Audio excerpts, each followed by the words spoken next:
Yeah, I think we're live. So, good evening sa inyo, no.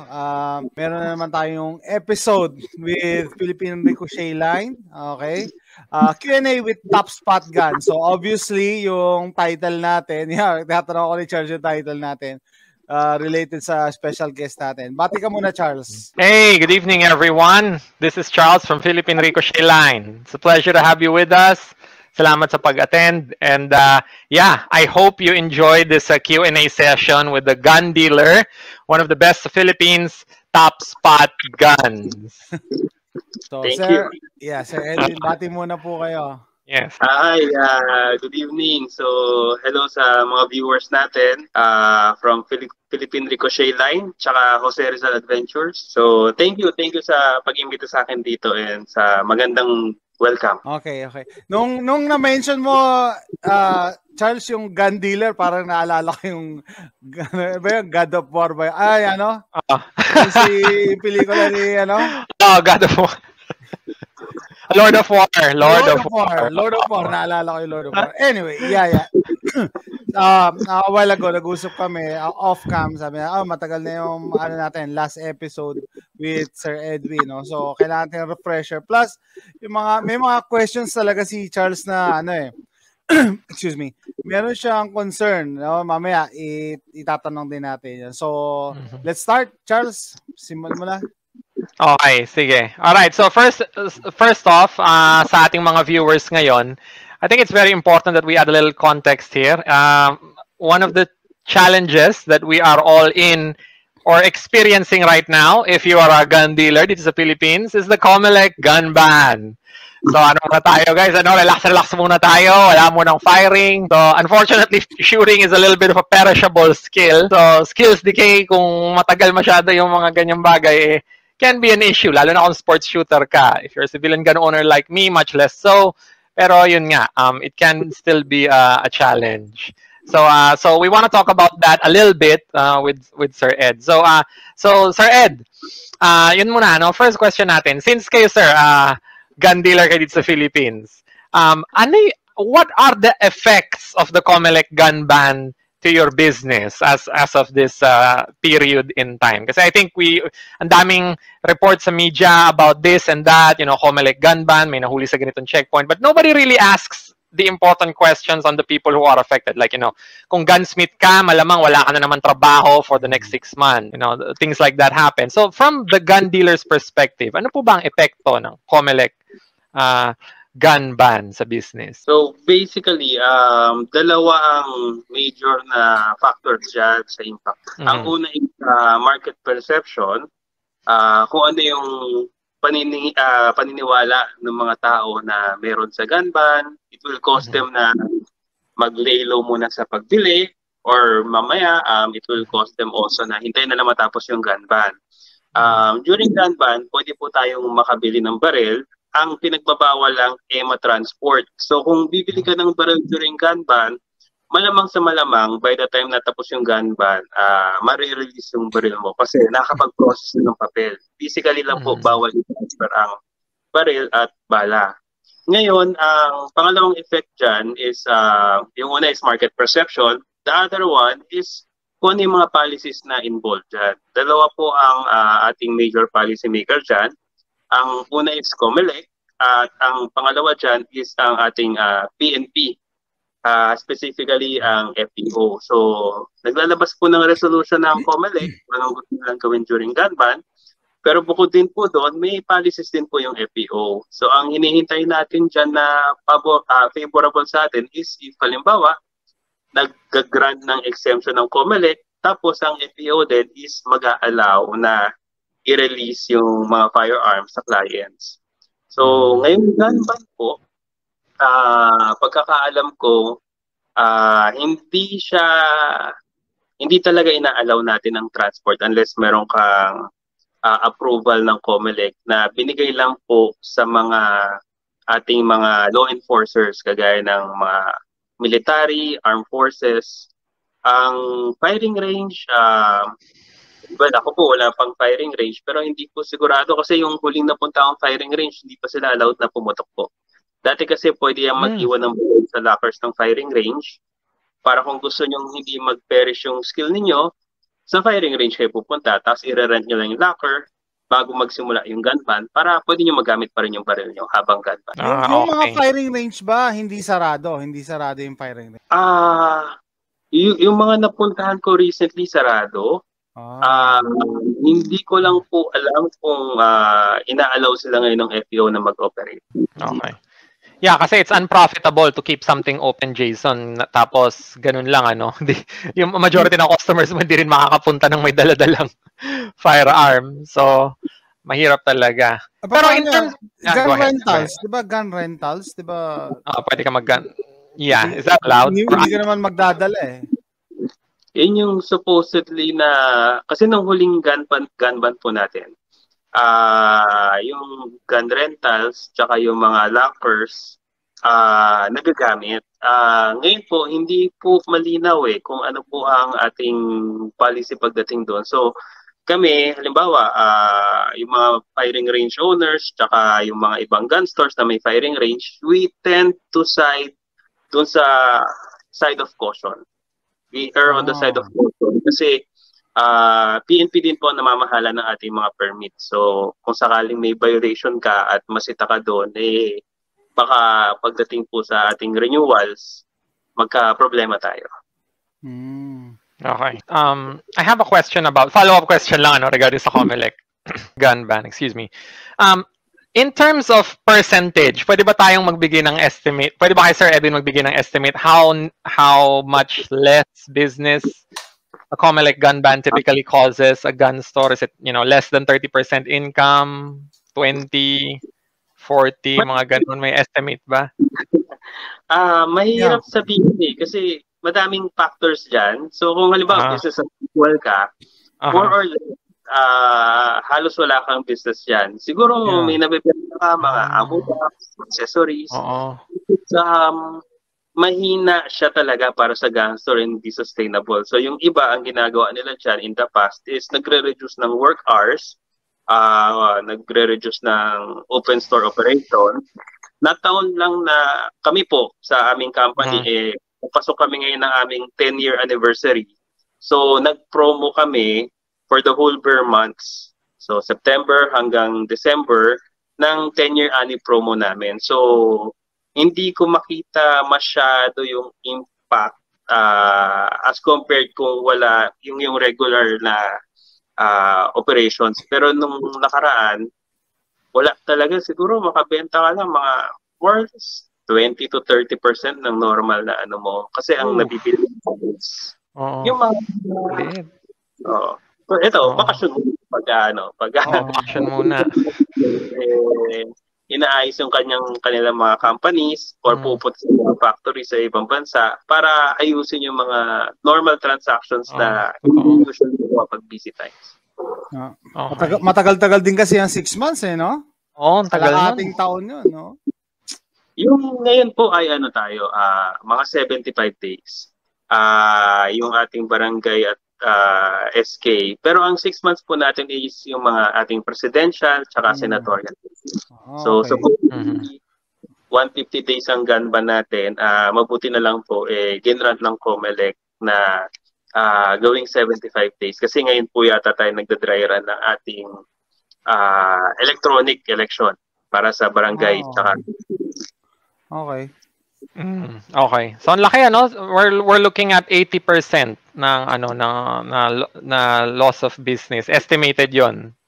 70 to 80.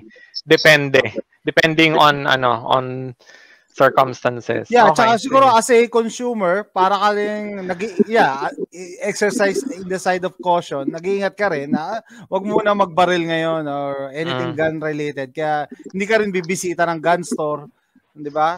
Kasi ayaw mo na dahil hindi mo rin magagamit. Siguro yun ang thinking din. Okay. Alright. Sige. So, tama ka dyan, Jason. And sa totoo lang ako, as pag gun owner ka, wala ka rin talagang magawa dahil even if malakas yung loob mo, hindi ka papayagan nung kabila Diba? Hindi ka makakakuha ng PTTFA, number 1. Pag pumunta ka sa firing range, kahit na malakas ang loob mo, nagdala ka ng firearm, hindi ka rin papayagan. So, hindi ka talaga makakaano. I mean, it's an ecosystem.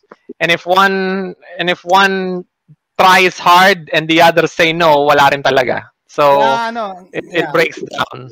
Kaya ngayon, ginaganahan ako mag-shooting videos eh. Kasi sabi ko, yung mga gun-tubers sa Pilipinas, nakapahinga eh. Jason, I hate you. Naiingit ako sa'yo. Next. Okay, so sige. So maraming salamat for that insight, Sir Ed. So sige, I think we can proceed with the next question now. So we're gonna have yung mga questions from me first and then yung kay Jason. So yung susunod natin dito is a popular question from many of my viewers sa Philippine Ricochet Line community. Believe it or not, marami sa mga videos, mga viewers ko, at least 20% of them are from the US. And ang isa sa mga tinatanong sa akin, especially the Americans who want to migrate here dito sa Philippines, is how can an American, for example, dual citizenship or American citizen, migrate, and let's say they want to migrate to the Philippines. How can an American migrating to the Philippines bring their firearms here? Is it possible? Nasabihin natin, ako meron akong 10 baril sa US, 5 Garand or plus 5 handgun or mga 8. Kahit isa lang kung madadala niya ba? Isa lang. Can you bring it from there to here? Is there a procedure on that? Would you know that? And can they partner with a gun store, for example, to have their firearms brought here? Medyo komplikado yung question na yan, Bro Charles. Okay lang, that's fine. Magka-qualify ka ba para sa LTAF? So, sa batas, sa RA 10591, ang pinaka-basic dyan is kailangan Filipino citizen, taxpayer, over 21 years old. So, dual citizenship, basta mag-grant ka ng LTAF, makapag-rehistro ka ng baril dito. Yun yung, so, depende yan sa ating policies ng FEO kung i-grant nila yung dual citizens. Ang pangalawa dyan, para makapagpasok ka ng baril dito, ay kailangan mo ng import permit. At ang papadala, kailangan din may export permit. So, hindi ito kapareho ng ating mga mayor's permit na simple lang. Ang export permit, ito ay very specific kung saan ipapadala at kanino. So, normally, ang export permit na yan, kinukuha namin yan sa State Department tsaka sa Commerce Department ng US. Ng US, correct. So, yung makakapag-apply niyan is mga merong FFL, yung mga federal licenses, mga dealers nila. Nakalagay din doon saang bansa ipapadala, ano yung mga ipapadala, tsaka sinong company magre-receive. So may end user talaga yan. So, ang mangyayari dyan, so halimbawa, yung mga baril na antique or yung ibang owner na gusto magpadala dito, kailangan ipadala nila yung baril doon sa licensed FFL na kaya mag-export. Yung exporter na yon or licensed dealer na yon, minsan pa yung mga ibang licensed dealer wala silang capacity mag-export, so kukuha pa sila ng forwarder. Ngayon, mag-apply tayo ng export permit. Pag-apply ng export permit, alam na kung kanino dapat ipapadala. So, halimbawa, sa akin, kailangan doon sa license ko, sa import permit ko, nandun yung specific na caliber ng barrel, specific na type niya. So, halimbawa, pistol na 10mm o kaya pistol na 9mm, kailangan meron ako sa permit ko nun. Hindi lang basta importer, mapaparating mo yon. So, kung halimbawa, mga 556, may mga iba tayong importers na walang 556 sa permit nila, hindi pa rin mapapadala sa kanila. Dapat specific sa license ng exporter. Okay. Process niya napaka-tedious. So, for example, meron akong isang kaibigan na gustong iuwi sports shooter to sa US, nagko-compete sa World Shoot. Ang plano was ipapadala ito sa aking forwarder, and then yung forwarder mag-a-apply ng export permit. Ang export permit na ito is aabutin to ng 1 to 2 months sa US.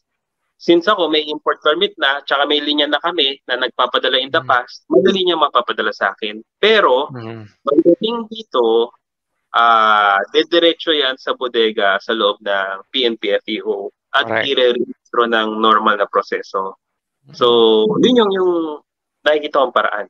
para magawa. So hindi talaga totally impossible. May lang, masalimuot, that's the word. It's not feasible, but it's possible. If you had the money and the patience to do the process, pwede siya, pero maano lang talaga, mahirap lang. Similar, Charles, with cars. Pwede ko ba dalhin iuwi sa Pilipinas yung kotse ko, ganyan. And then, mas madali yung ibenta mo na lang, tapos bumili ka na lang sa Pilipinas. Parang gano'n. Parang mas madali yung gano'ng process. Totoo. So, hindi pala pwedeng ipa-USPS lang dito, Sir Ed, Diba? Hindi pwede ipa-USPS International, priority mail. Kapag yan yung sa Lord of War, magiging gunrunner ka niya. Tapos, illegally firearms yan. So, huhulihin ka dyan pagdating sa customs. Pagdating sa customs yung uhuli talaga. Okay, sige. And does that include lahat, pati yung mga magazine ng mga firearms? Lahat yung mga ganon? Or yung mga sa atin? Yung mga major parts lang ng firearms. Iba yung definition natin pala dito sa Pilipinas ng major parts sa US, di ba? Iba. Sa inyo, Jason, eh. Yeah. Oo. Bali sa atin ang major parts, yan yung ating barrel, frame, slide. So, yan talaga. Illegal importation ang baksak mo yan pagka pinarating mo dito tapos wala kang import permit na associated sa firearms. Especially pag kinlaim mo yan, pwede ka nang kasuhan yan. Ang mga magazines, basta pang-enhance ng barrel but not necessary for the gun to function. Sabihin mong mga sights, flashlight, sa end namin, these are regulated by FEO. So, we apply for what you call a certificate of balance. Ibig sabihin yan, sa permit namin, kung authorized kami magpasok ng 10,000 na magazines, may certificate of balance yan na every time nagpapasok kami, binabawasan hanggang maubos namin yung 10,000. Tapos, yan yung ginagamit namin pang clearance sa customs. Yun yung ating standard process. Pero hindi ko sure kasi minsan may mga nakakalusot totoo lang na ibang mga items. Ang risk nyo dyan kasi kapag nakita, nahuli yan, lalo na ng FEO, i-confiscate yan. So, yun yung dyan. So, as long as hindi yan major part, kapag hinanapan ka ng permit at wala kang may produce, confiscated yan. Kukunin lang nila. Okay, pag nahuli ka. Sabi natin, punta ka sa airport, nag-carry on luggage ka ng AR magazine. Huli ka sa di ba? Sa customs. Depende. Kasi hindi lahat hindi kagaya natin. So, discretion na naman ang uhuli. Kasi, for example, may isa akong kaibigan na gunsmith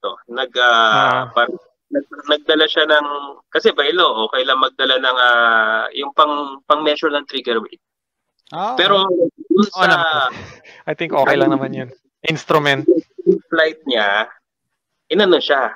binody search siya.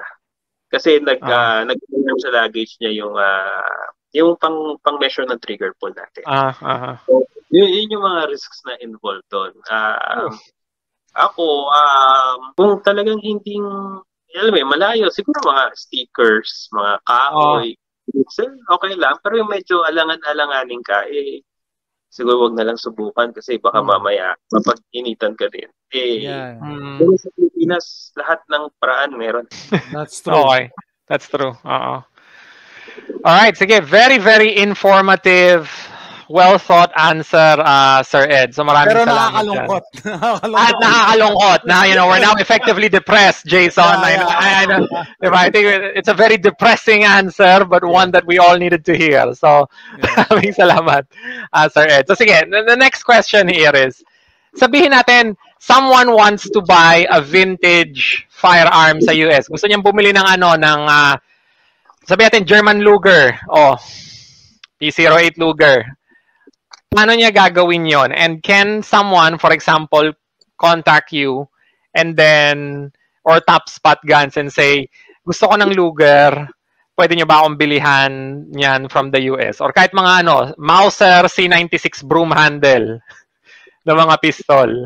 Pwede ba yung mga ganon? Kasi napansin ko, Sir Ed, wala dito sa Pilipinas nagbebenta ng mga vintage firearms. They're super rare. Yeah, the gun stores all sell modern guns. Diba? They're all new guns. Sa gun exchange, makakahanap ka doon very rarely ng mga classic firearms. Pero malayong-malayo tayo doon sa US na may mga stores talaga na nagbebenta lang ng mga classic firearms. Walang ganun sa Pilipinas. So, can it be done na ganun yon? Can somebody contact a gun store and say, pwede ba akong bumili ng mga classic firearms? 9mm yun, yung Luger, tsaka 7.62 yata yung C96. 7.62 by 25 na pistol cartridge yata, I think. Yes, pwede na. So, kagaya nung sagot ko kanina, it will still follow the same process. Medyo madugo. Kung halimbawa, kilala niyo yung gun store, may papayo ko na kung kaya silang kausapin, tapos willing silang ipasok para sa inyo, pwede mangyari yun. In fact, may pinaplano akong ipasok ng mga antique tsaka collector's firearms. Hindi lang natuloy sa dami ng mga naka-pipeline namin sa company. Pero ang isang naging, masabi ko pala ito, yung magiging problema dyan is, yung seller ng antique firearms, usually wala itong capacity mag-export. So, ang mangyayari dyan, ako kasi meron akong forwarder dahil matagal na akong nagpapasok from US. Yung forwarder ko, ang kukuha sa kanila. Yung forwarder ko is firearms company din ito. And then yung aking contact na company, sila yung mag-ship sa akin at paparating dito kung saan after ng proseso na ballistic, stencil, delivery, ibebenta na natin ito sa market. So, halimbawa, sabihin natin na yung isang kaibigan natin may gustong firearm at yung dealer interesado din magpasok mula doon sa pagkukuhaan niya ng firearm ng madaming mga baril, magiging worth it yung pagpasok and pwedeng isabay. Okay. So, Sir Ed, pwede siya. May paraan. Oo, sige. Payag yung pagpasok. So, sige. In the recent past, may isa din akong kakilala na isa din sa mga sikat na arms dealers dito. Nagpasok siya ng vintage na baril. Pero ang request kasi nanggaling sa ating nakatataas. Kaya talagang pinursige yung process. Alright, sige. So, Sir Ed, I would be siguro Sir Ed, okay lang ba kung i-test ko yan minsan? Maybe next year? Kahit pistol? Mag-iipon na si Charles. Mag-iipon na ako. Okay lang ba na isang hampas lupa na katulad ko ay makabili ng kahit Walter P38 or Luger, okay lang ba yung mga ganun? Tapos magtabi na lang ng budget? Kahit yung pinakamura lang na makuha dyan? Ang masasabi ko sa, halimbawa, sa company namin, di ba, tuwing mag-order kami, tinatanong ko yung mga staff namin, ano ba yung madalas na hinahanap sa inyo o hinihingi. So, para siyang, meron kami parang wish request ng mga clients.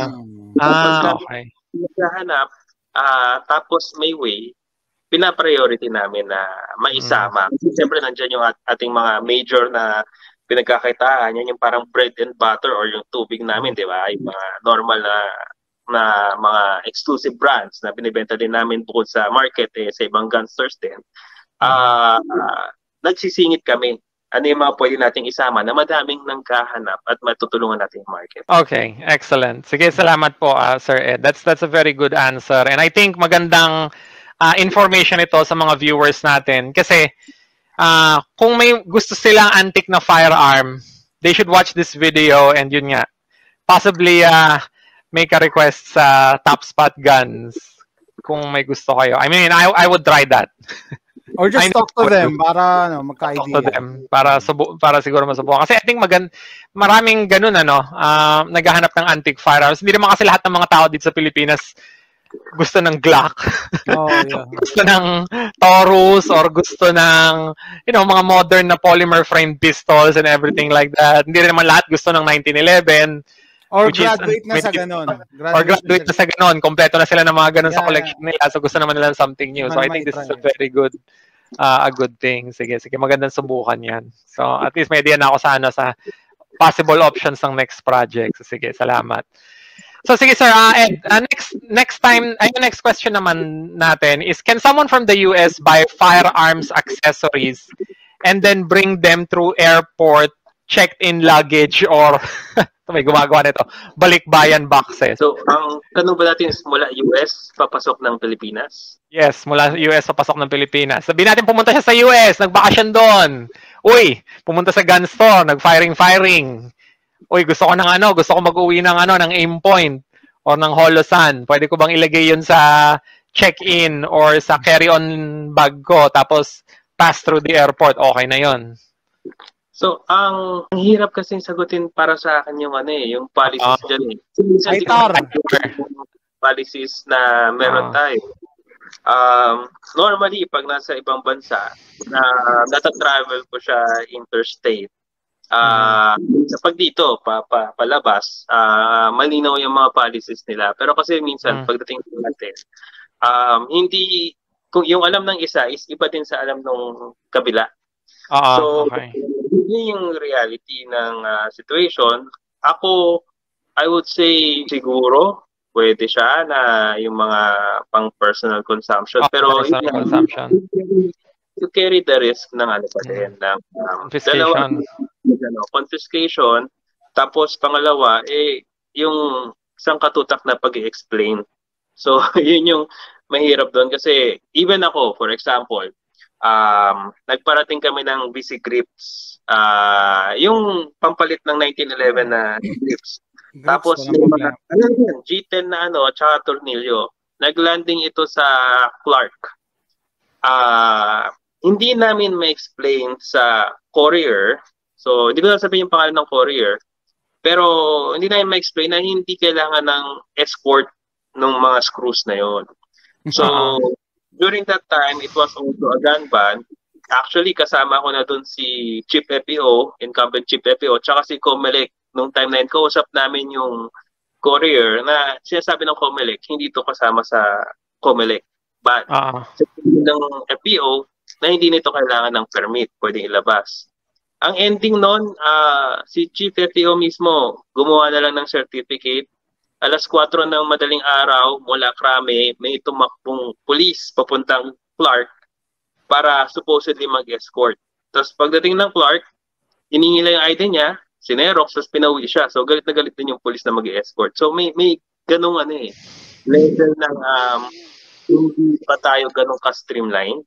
So yun yung nakikita ko magiging problema mo. So okay naman kung magawa mo, pero you risk the difficulty of explaining and confiscation. Okay. So sige. So ano talaga, hindi siya advisable. Just to play it safe. Consider mo yung yung ITAR. Yung hassle, tsaka yung ITAR yan. Isa rin yan yung ITAR. Yeah. International Traffic of Arms and Arms Regulation. Kasi may mga products sila doon na, may mga items sila doon na, hindi pwede talaga yan. Like, yung, alam ko, sights, hindi pwede ang sights Grips pwede. Yan. Pero nakakatawa kasi Jason because the ITAR has made the US very uncompetitive dyan sa bagay na yan. I mean, we can buy firearms parts from China and just Lazada. Yeah, Russia pwede. From Lazada kasi ship na lang dito directly. Hindi lahat ng major parts. Hindi pwede yung slide barrel and frame. Pero yung mga grip, you can buy that from China and ship it over here nang walang problema. It's all over Lazada, man. Yung fan switch ng Glock, meron ba sa Lazada? Di mo kailangan ng Lazada para doon, Jason. Dati mo bili nandito. Ewan ko kung bakit ganun yun. That's so popular. Kahit yung mga guns, ewan ko, naririnig ko lang, pero wala naman akong Glock, so I wouldn't know. So, pero yeah, may mga ganun. Kasi galing China din yan they could make those and put it over. Hindi naman mahirap gawin yun yung mga ganon. May comment si Bon Maralit. Si Bon Maralit. Jason, ito, one mga pagkakaalam ko, Charles, binigyan ka ni Jason ng beng-beng na nagpunta ka sa US. Paano mo na iuwi yon? Jason, binigyan mo ba ako ng baril? Yun yung tatak. Tatak. Tatak yun. Actually, binigyan ko si Charles ng Glock na knife. Glock na knife. Pwede nating wag nang sabihin yung knife para medyo astig. Pero yeah, if you really wanna be specific, he gave Glock knife. Hindi siya baril.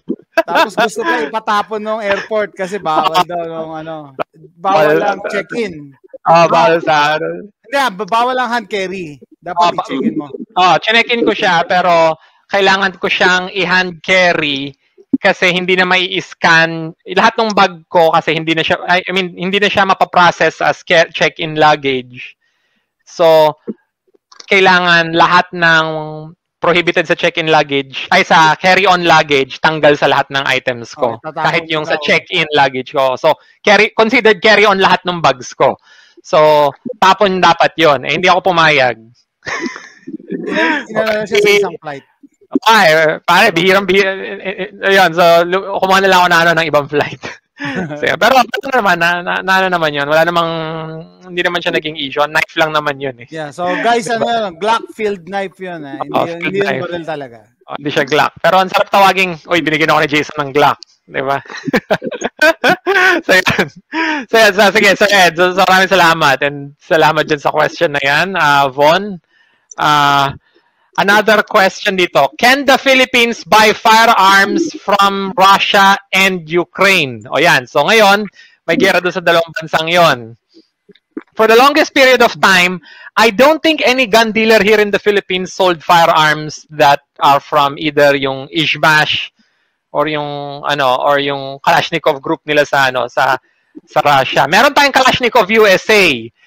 But Kalashnikov USA for me is still USA. Hindi siya direct from Russia. So is it possible ba na makabili tayo noon? Because eventually the war in Russia and Ukraine is going to end, 'di ba? Kahit sino manalo diyan, ano mangyari diyan. And can we buy firearms from them now or even after or even before nung war na 'yon? Possible siya, pero kailangan diretsuhin ko na. Kailangan malakas-lakas ka pagdating sa international trade dyan. Kasi iilan lang ang arms manufacturer ng Russia. Tapos, government-owned pa or partially government-owned. So, kailangan may coordination din yung ating government with them. So, kailangan malakas ka sa government natin, malakas ka sa government nila para ma-allow yun. So, in short, mahirap. Although syempre in the past, kagaya nga nung nabanggit nyo na movie in Lord of War, madami nag-proliferate na kasi mga governments na yun. Yun yung mga ating mga disgruntled generals ng Russia na dinodoktor nila yung inventaryo para mas malakas mag-order ng mga gamit ang Ukraine tsaka Russia. That I would say. May mga surplus din doon. Pero yung pagbili, as long as dadaan siya sa normal na process, tapos mas madali din kung NATO. Kasi kung non-NATO, medyo okay lang, may papasok mo, pero limited din eh. For example, isang Chinese brand, very adamant, for example, ang ating armed forces na gamitin ito. So, pagdating sa disqualified ka agad pag pinasok mo yung gano'n. So, may mga ganong factors din. Pero kung civilian, for example, Norinco, may mga nabibili namang Norinco dito sa Pilipinas eh. Hindi naman. Sa US ban siya. Diba, ang Norinco? Binan nila back in late 80s. Ang Norinco. Hindi na nawala, may embargo yung US talaga sa China. Totoo. Sinanction ba natin ang Russia for the war in Ukraine?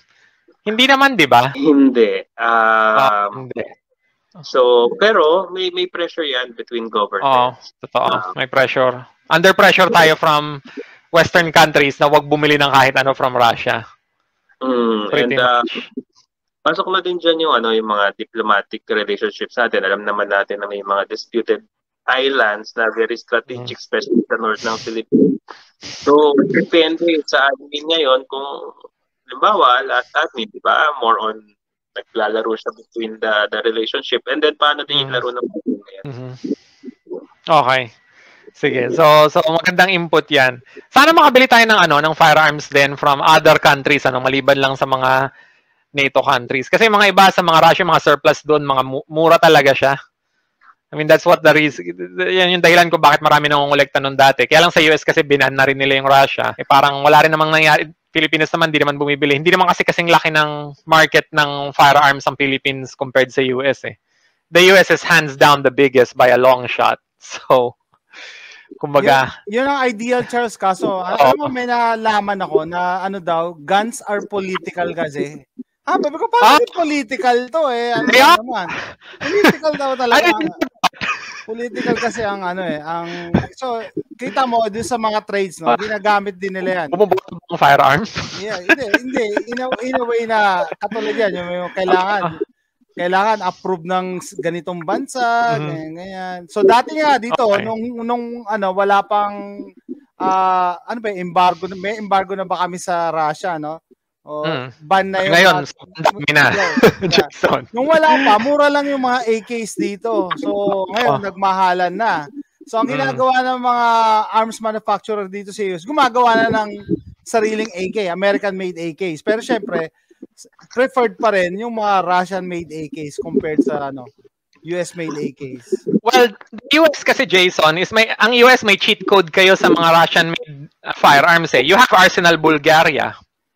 Arsenal Bulgaria sells, very, very good quality copies ng mga Russian-made firearms and even original Soviet or USSR, Warsaw Pact, Soviet bloc firearms sa US. So, lahat ng mga RPGs nila, mga AK, pwedeng ibenta ng Bulgaria sa US and they're a NATO country now. So, panalong-panalo kayo. That's how Arsenal Bulgaria gets it. I mean, yung mga sina Krebs. Sina Jim Fuller tsaka yung mga iba. So, panalo ang US diyan. Philippines doesn't have that equivalent, unfortunately. So, yon. Pero sige. So next question. Sige, number 5. How has COVID, okay, number 1 yun COVID muna tayo, and then the war in Ukraine affected firearms prices here in the Philippines. Obviously, the war in Ukraine has... Magandang topic yan. Meron din kasi dito effect yan lahat tayo nagkaroon ng epekto dyan Pero sa Philippines, Sir Ed, ano ba yung naging epekto nyan dito? Ako sa end namin kasi, especially sa mga imports, ang affect talaga ng price niyan is dalawa. Una is yung dollar rates. Pangalawa is kung tumataas yung presyo ng factory. So, during COVID, lahat tayo naapektuhan. Dahil wala trabaho, nag-lockdown.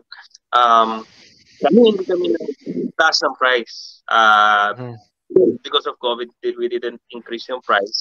The factors na nagtataas ng price namin is yung manufacturers kapag nagtaas ng price. Ngayon, ang war sa Ukraine at Russia, ang daming requirements, ang dami nilang mga pinakyaw ng mga bakal, mga pulbura, na nagkaroon tayo ng shortage, basically. So, may mga manufacturers na nagsasabi sa akin, i-place ko yung order ngayong month kasi if aabutin na ng end of the month, iba na yung price ulit ng materials ng ating firearms. So, yeah, in short, COVID, prices ng guns, di masyadong naka-apekto. Sa firearm industry natin, naka-apekto, pagaya ng lahat, baksak yung sales. Prices ng barrel sa ating local market, dahil tumaas yung dollars recently, halos umabot ng, umabot pa yan ng mga 58 yata. Halos halos mag 59.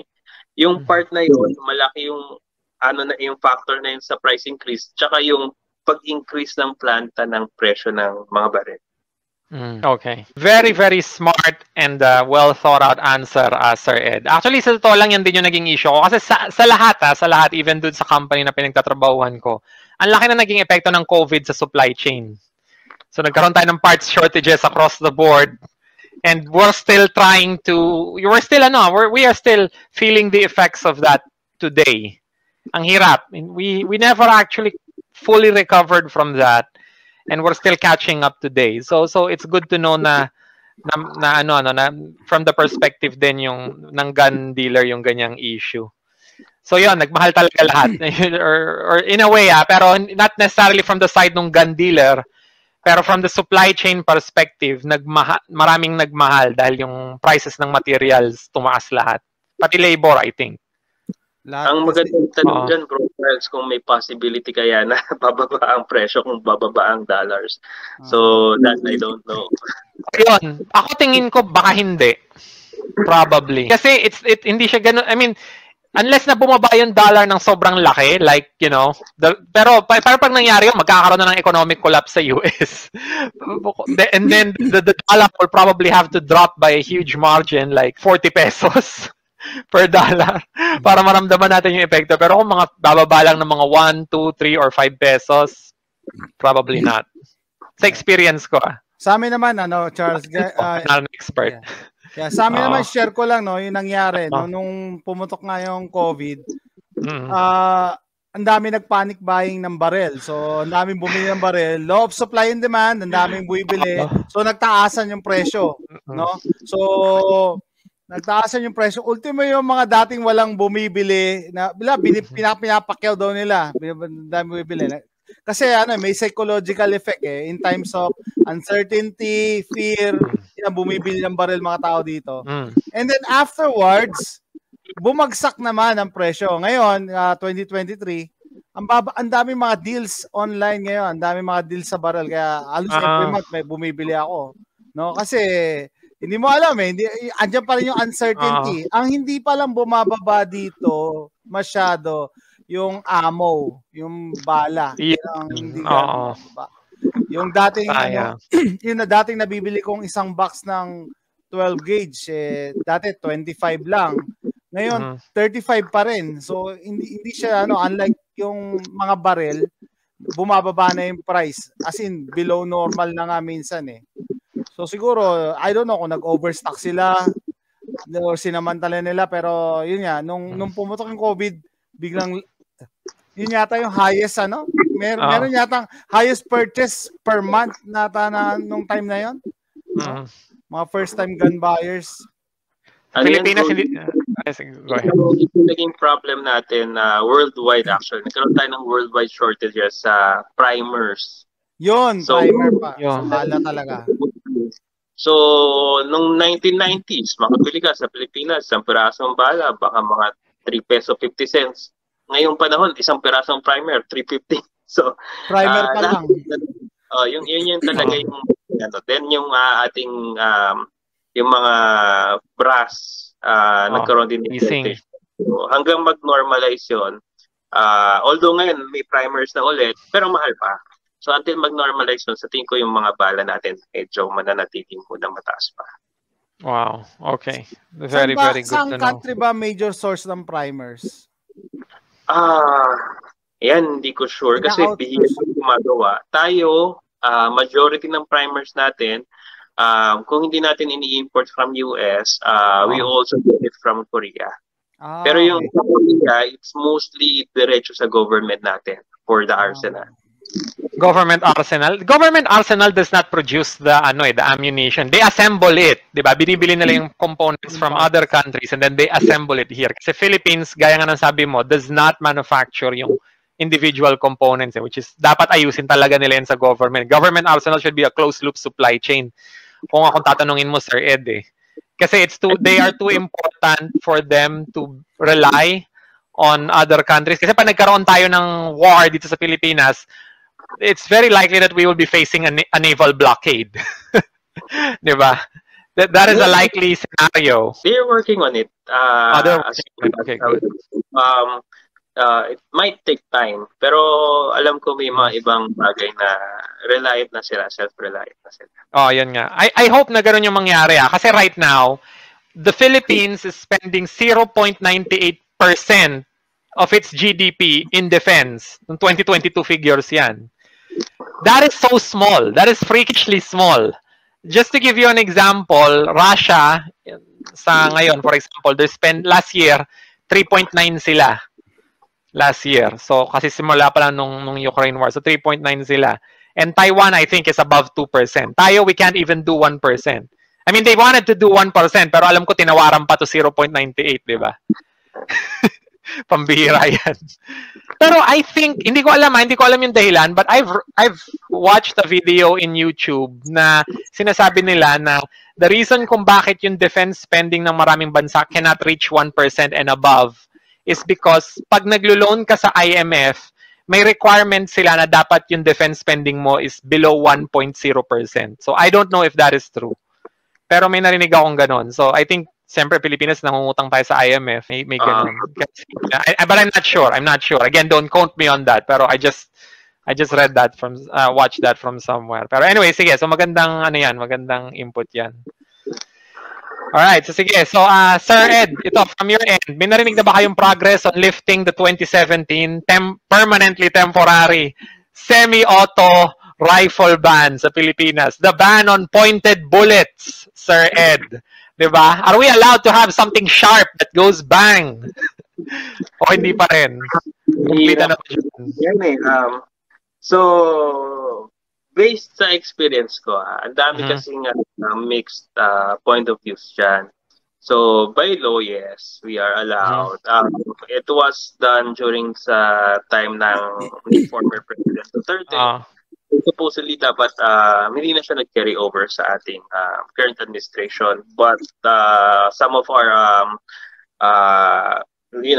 enforcers, they require na maglabas ng sulat yung Malacanang that says otherwise from kung ano yung na resolution or letter or kung ano yung naging verbal agreement nung nakarangan. So, the reason I cannot really say kung ano talaga yon is they keep saying na merong ganito dyan, may batas dyan, but when I ask, they keep it confidential sa ENCO. So, I'm not able to see what that is. And yung mga nakakausap ko din na mga senior leaders natin, they believe na after the change of admin, magna-normalize lahat, but it didn't. So, kailangan ng lobbying, I guess. And to make it, certain, kailangan may certain individuals right now sa administration natin to back it up with the paperwork. Okay. Sige, maraming salamat. Yeah, I think that needs to happen. There needs to be more pressure para ma-correct yung permanently temporary ban na yan. Kasi I can't even go to the firing range even without a gun ban. Kung walang gun ban on a normal day, I can't even go to the firing range, fire my 5.56 rifle without having 2 police escort. May that's part of the procedure na guidelines na from PNP that if I have to go to a firing range and fire my 5.56, kailangan ko ng 2 police escort. So kailangan pumunta sa Sosia sa May Krame para mag-secure ng police escort. Pag 9mm lang yung dala-dala ko, well, no need for such. Pero pag 5.56 kailangan. So it's too much of a hassle. And ewan ko, ano ba yung susunod kong project sa bahay? Siguro papolish ko na lang yung 50 rounds ko ng 5.56 na ammo, para pakintabing ko, Jason. Wala ka na magawa doon eh. Diba? Can't fire it anymore. So, anyway, yun. So, sige, salamat, Sir Ed. So, proceed tayo sa mga questions. Yeah, go ahead, Sir Ed. I-add ko lang, hopefully, makorekt ito pag nagkaroon na ng bagong IRR. Kasi yung IRR yung ginagamit natin para sa pag-enforce ng ating Republic Act. Tapos, ito yung susundan na mandato ng ating PNP. And yung huling IRR ay lumabas 2018. Yes, 2018 pa. So, it's really due for update na din. Yeah, because the IRR usually comes every 5 years for RA 10591. Because RA 10591 came into effect on January 2013. So, in January 2013, Well, actually, April yun. Or, depende, kasi nung time na yun, ang gulo nung nung nag-migrate sa bagong system. Nobody really had a clear date on kung kailan ba dapat nag-start or nag-end yun. Gulo nung talaga nung time na yun. I remember the PNP FEO not even taking license applications for a long period of time back in 2013 going into 2014. Pero anyway, sana makorek na yun talaga. Kasi the ban is a problem for people like me who own semi-auto firearms. Okay? It's highly discriminatory and wala ka na magagawa doon sa firearm mo kung hindi himas-himasin siya sa bahay. Yeah. That's all that you can really do on it. Parang kayo nasa limbo na hindi mo It's like having a forbidden relationship. You can't be seen in public. Di ba? Ang hirap ng ganon. So anyway, sige. Proceed tayo sa questions ni Jason. So maraming salamat, Sir Ed, for answering my question. So first off, para kay Jason, what is your number one selling firearm sa Top Spot Guns? Yeah, kasi background guys, kasi sa Pilipinas recently I found out na kada dealer iba-iba yung kinikerry nyo na firearms, 'di ba? So sa Top Spot Guns palagi rin ako nagfo-follow sa Facebook post nyo. And then so I'm just curious to know ano bang mabenta ngayon? Well, in the past, tsaka hanggang ngayon hinahanap pa rin sa amin yung Colt. What Colt? Sorry, what Colt? Yung 1911? No, basically the brand na Colt. So the brand. Okay. Ang nangyari in the recent past is binili ito ng CZ. So when CZ bought Colt, they had new processes kung saan ipapadala yung mga barrel from Connecticut papuntang Czech Republic, and from Czech Republic doon nila i-re-release sa ibang distributor. So pinag-aaralan pa ng US. So para sa mga naghihintay ng Colt updates, meron kaming konti na parating kasi hindi pa ganun kaayos yung proseso. Kausap ko in fact yung ating mga Commerce Department last Monday to do inspection with us and to answer yung questions. And yun nga, it's exported. Supposedly, when it leaves the US, especially if it's all built in the US, it should stay in one country. Hindi i-re-export. So, Colt is built in the US. Once it's in Czech Republic, it's pinag-aaralan pa ng US how to work around na mag-re-export yun. Kasi gusto maging parang major na imbakan nung ating CZ Colt group yung Czech Republic bago i-disseminate. Ngayon, while we're waiting for that, we focus muna sa pag-strengthen ng aming car arms group na mga baril. So, actually, we started bringing in yung Tommy guns. Problem lang is hindi na umabot sa stores. Pagdating pa lang sa customs, sold out na. So, na may Tommy guns, sold out na. We're sending another batch. Semi-auto. Umabot sa, semi-auto. With 50 round drum mag, tsaka stick mag. And hopefully, umabot sa stores bago siya maubos. We have Desert Eagles. So, these are from Magnum Research in Minnesota. Yung car arm, we're gonna add some more models doon. We have started introducing auto ordnance from the US then. Na 1911? Auto ordnance? 1911. 1911. And then from Turkey, mabenta sa amin ang Saloon Arms na shotguns. And then you have the system defense pistols. Okay, very nice. Another to add to that. Anong number one selling ammo nyo? Well, right yung mabenta. Well, because we don't really import yung mga 22. Pero I see na even if we import yung imported brands na Colt ammo for 9mm and 45, sila talaga yung mabilis na ubos even if mahal sila. Yung 9mm and 45 na ammunition. Okay. Alright. So yan talaga yung well, dahil nga meron tayong permanent and temporary ban on the Philippines, we have become a pistol caliber carbine country now. So wala na rifle rounds. So puro na tayo, 9mm at 45. Even the ARs fire 9mm here in the Philippines. So yun. So anyway, very good answer, Sir Ed. So maraming salamat. So sige, so ito yung next question ni Jason. What is the trend in Philippine firearms purchases? So mga Pilipino ba ay, 1911 pa rin? Ano pa rin ba? We still the 1911 or capital. polymer or semi-revolvers. Ano ba yung mga trends na nakikita nyo? There's really a mix talaga. There's preference. Tatlo actually yan tatlong designs The 1911s, yung tang folio design which is the same as the design, and you have the polymer designs.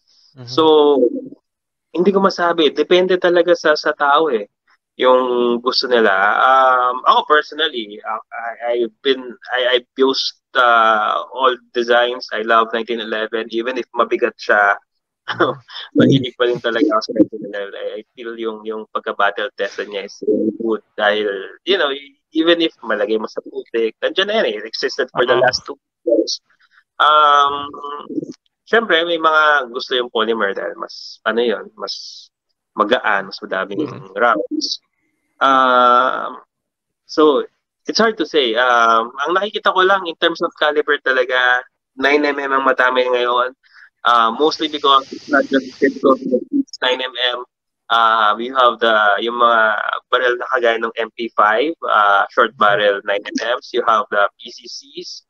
And surprisingly, yung shotgun market natin within the last 4 years started to take off. So we're seeing it's not just security agencies that mostly buy shotguns from us. Madami na din kumukuha for home defense. Madami din kumukuha na, for example, mga farmers, yung mga nasa provinces, they also started enjoying shotguns. Tama. Kasi ang shotgun, it's affordable In fact, in many cases, it's more affordable than a pistol. Unless lang yung pistol na binibili mo is locally manufactured or Rinco. At saka, versatile kasi ang shotgun Ang shotgun. Pwede mo lagyan ng rubber buckshot. Iba-iba yung loads niya. At beanbag. So, ang dami mong gamit sa kanya. Pero in terms of trends naman sa mga pistols, dito napapansin ko, nauuso dito yung mga, lalo na, ultimo carry pistols, nauuso yung may mga red dots yung pistols nila. Yeah. Ako hindi ako fan ng may gusto ko irons pagka pistol, pero yan ang nakita ko mga madaming binibenta ngayon dito. May red dots yung pistols. May red dot na yung mga pistol. May nakita na rin ako dito sa Philippines, pero mahal kasi siya ngayon, Jason yun yung problema. The pistol itself and the dot, they're kind of expensive. So, siguro pag bumaba yung presyo, magiging uso siya. Until then, 1911 pa rin. Diba? So, how do we create a panic buying dito sa Philippines, Jason? Firearms panic buying seems to be a trend there in the US. We need to have one of those din dito sa Philippines siguro. Sabi ko sa'yo, political kasi yung guns dito. Dito sa atin ang nangyayari pag election, lalong walang bumibili ng barel dahil may guns. The opposite. Dito, pag mag-election. We found the solution to panic buying. It's called the gun ban. Marinig ka na pumilik, lalo mo. Diba? Nakakatawa kung paano natin sinulusyonan yung dahil dyan sa gun ban na yan. Pero anyway, sige. So let's proceed with the next question. So ito, are locally made firearms cheaper or more expensive than imported firearms? It's sa Pilipinas. Depende sa model that I can say. Like any other product, minsan lang talaga may kagaya sa Shopee, di ba? May budol talaga. Pero you get what you pay for So, syempre, a nicer gun, even if it's made locally or internationally, would cost more kasi it has yung mga better bakal, better na, the combat trigger and whatnot enhancements have you. Generally, there's always an exemption to the rules. Sabihin natin mura yung locally made products. But you have Norinco, you have Taurus, you have some Turkish guns na pwedeng maging mas mura din sa Mura local din, brands. yeah. Oo, totoo. Pero may mga high-end din yung local brands natin. So, yung high-end na yun is mas mahal din sa iba natin. So, it's really a matter of yung model and yung taste mo. What I will tell is, siguro, if you're buying a firearms, don't go for the looks. Don't go for kung ano yung mura. Go for kung ano yung sa tingin mong investment pagdating sa personal life mo. Kasi it's a security issue. So, pagdating dyan, ang tanong dyan is kapag pinasok ka, tapos biglang may baril pala yung namasok sa bahay mo, gusto mo ba yung hawak mo, duda ka kung puputok. Teka. So, get food ka. Okay, sige. So magandang Charles, without naming the brand, no? Kasi may nababasa na ako sa mga forums. Yung AR-15 natin, parang mas mahal pa sa imported na AR-15s. Alam ko ngayon, hindi makabili. Experience ko, and I will answer that. Yes and no. Yung, for example, Norinco. You know what? I'll just say the brand. Norinco, yung CQA nila na AR style. It's hard to compete with that in the price. They were cheap before, and even today, if you could buy one, I would wager na mura pa rin sila compared to others, simply because they were readily available before, and I can imagine marami pa rin nakatambak sa PNP FEO bodega dahil nga doon sa permanently temporary ban, you couldn't sell them anymore. PNP won't buy them. AFP won't buy them. So, they could possibly, don't quote me on this, pero they could be cheap. Pero it's hard to compete with Norinco talaga sa price. Similar dyan yung Turkish guns related dyan. Can back me on this. Ang mura kasi talaga ng mga Norinco firearms sa Philippines. They are really being sold at very low prices, which is why makakakita ka ng maraming security guards ngayon na hanggang ngayon ang gamit pa rin is yung Norinco N213T, which is yung 9mm Tokarev nila. Na ang tagal-tagal na nun, yung mga iba, may mga iba natatanggal na yung finish. Pero, they're cheap. So, ganun talaga. It's hard to compete with that. Also, Taurus yung T4 nila na AR.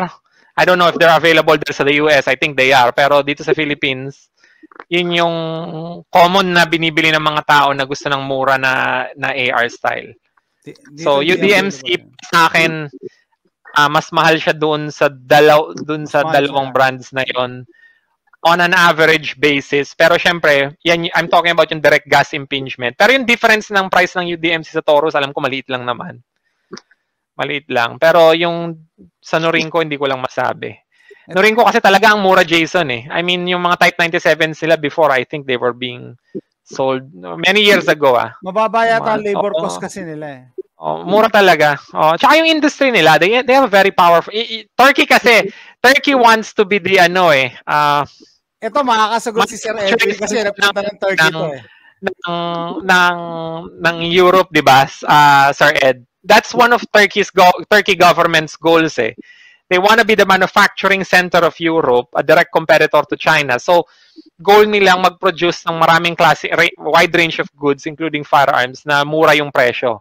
And I think in that regard, they succeeded. Yeah. Which is why we're seeing low cost na mga Turkish-made firearms dito sa Philippines. So I don't know. Kayo ba, Sir Ed? Ano ba yung experience nyo sa Turkish-made firearms? Ako, I've had very good experiences with them. Ako din.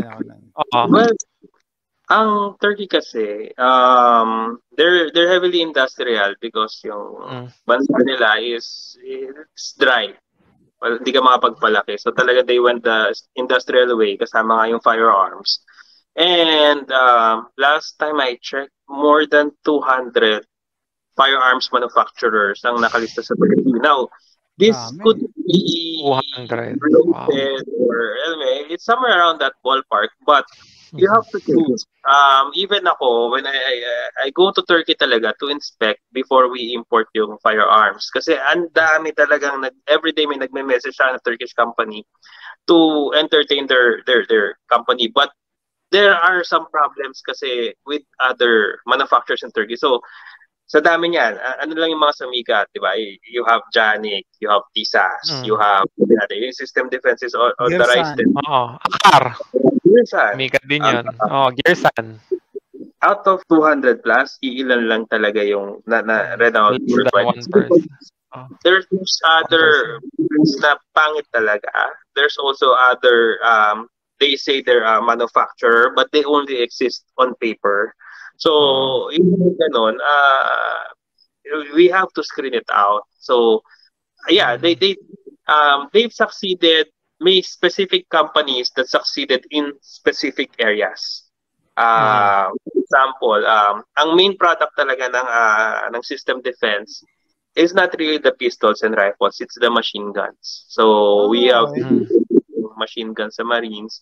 And I would say right now, around the world, it's actually one of the really good ones, the ultra lightweight machine guns. It's less than 4.5 kilos.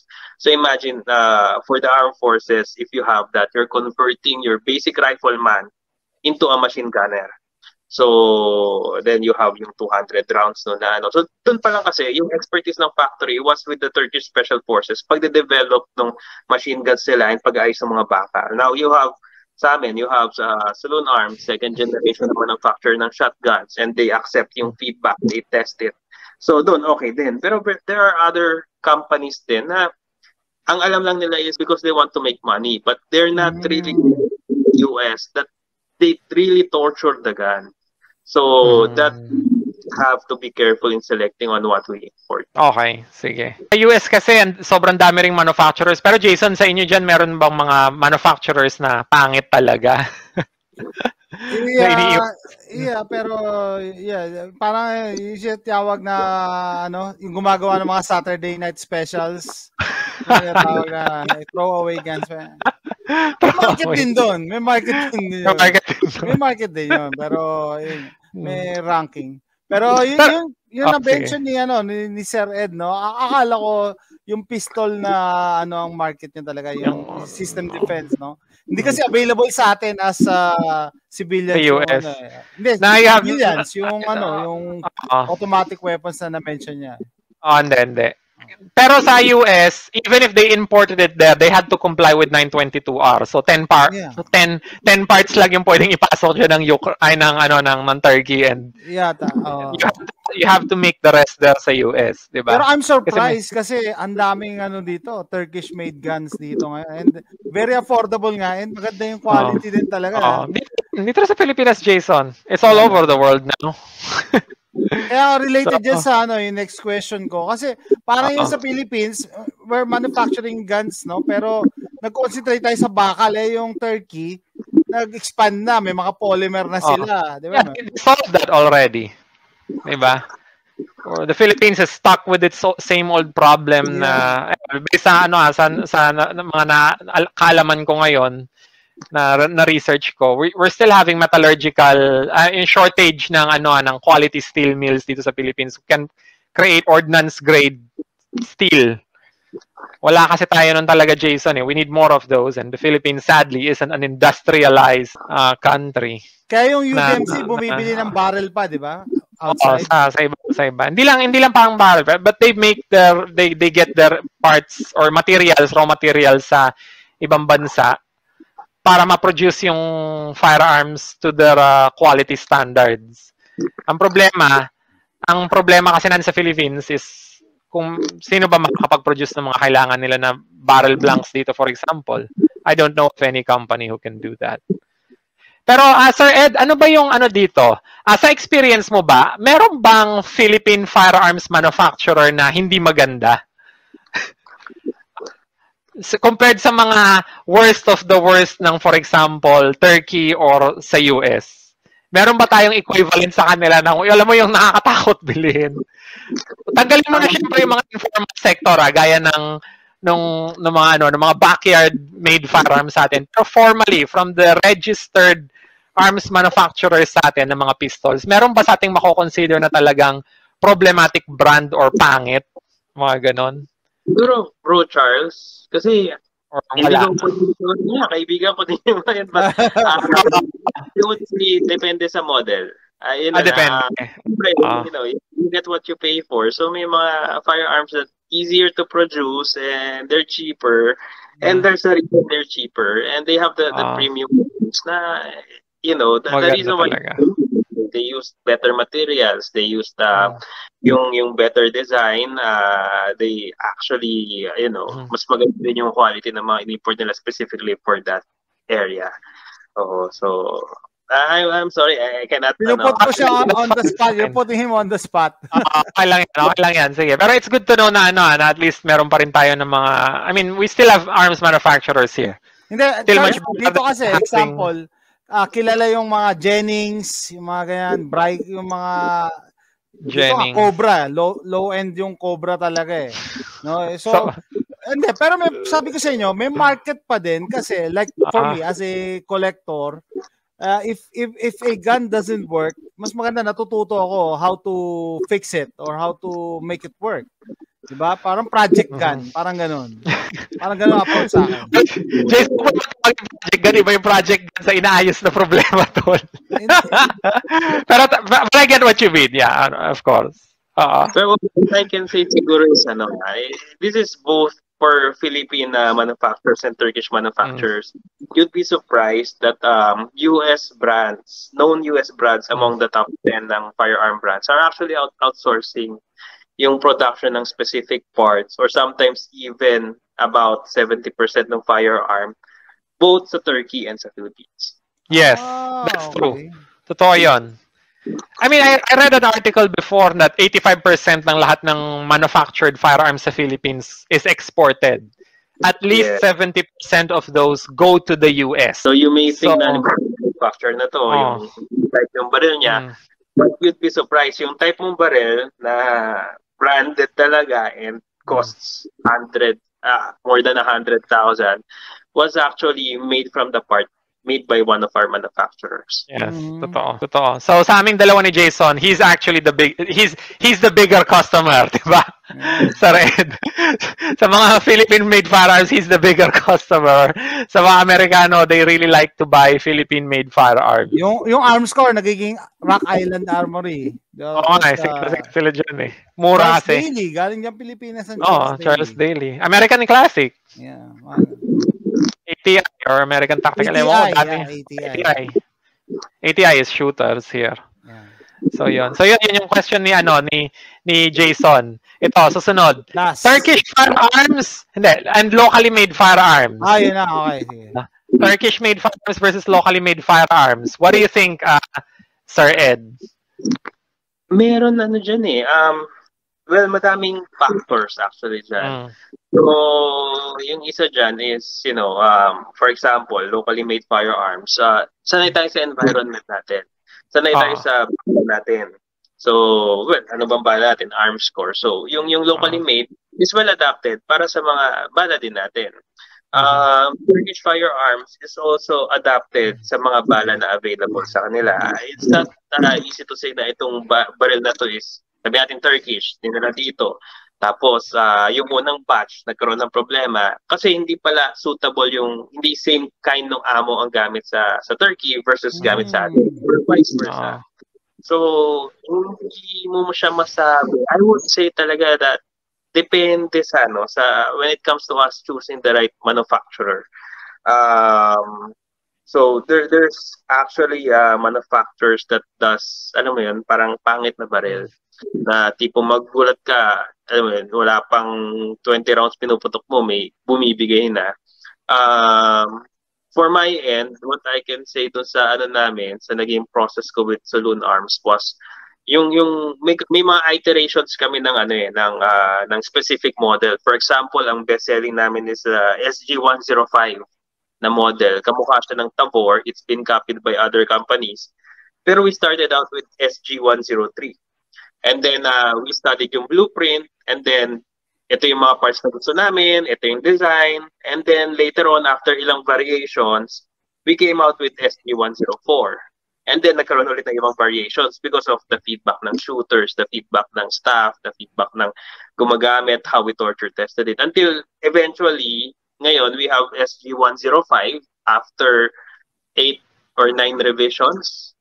And so far, we're looking for complaints pa doon. Pero so far, very minimal, halos wala ng ano. So, it depends kung yung kausap na factory is susceptible sa feedback. And really willing to adapt yung gun sa what actually is needed by the shooter. So for example, sabihin natin na with our engineers, we're comparing guns from the US tsaka guns from Turkey. And then sasabihin ng engineer from Turkey, no, this is the hardest steel. Use this one. Ang gamit ng US is a little softer than this. Pero there's a reason why ang gamit ng US is a little softer. Kasi that doesn't crack. So pag nagpanatan na, this metal will bend and it will allow the firearm to continue working extended periods of time. And then this one, sabihin ng isang Turkish company na, hindi, sa amin yung pinakamatigas na bakal, pinakamatibay, pero nagka-crack. Pag nag-crack yan, hindi mo na magagamit yung barrel mo. It either jams or sasabog sa yan. So, there's also the factor ng research and development. So, there's no answer paano sagutin yan, but I would say the manufacturer that does a lot of research and development na sinasabak yung baril nila and listens sa feedback ng mga tao plus available sa kanila yung quality materials and the right tools would actually have the better gun. Okay. Maganda yung point of view na yun, yung about metallurgy. Kasi parang yun yata yung selling point ng Norinco, di ba? Pag naririnig ko, maganda po ang bakal namin from ganyan. Pero meron din palang aspect na maganda yung hindi ganun katigas. Ayan nga eh. Although sa akin naman kasi, ang point ko naman sa Norinco is they're very sport in a sense na even though may territorial disputes tayo, they still keep selling to us. and that's nice. I mean, magandang collector's item yun, yung mga firearm. If not cheap, diba, money is money. Yeah.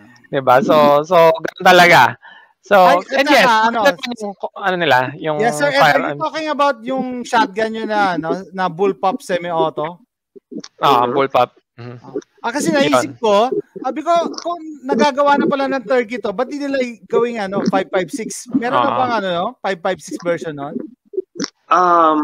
So, depende sa manufacturer. Saloon Arms specifically, manufacture lang nila dyan is shotgun. So, we started working on pistols. But siguro after much iterations pa, tsaka ko lang siguro start padala dito because I'm not confident. I want really na pagdating sa company, if you buy it from there, it's good for your security and I wouldn't bet yung reputation namin on a pangit na barrel even if kilala ko na yung But 5.56, yes, meron ng gumagawa nito sa Turkey. System defense.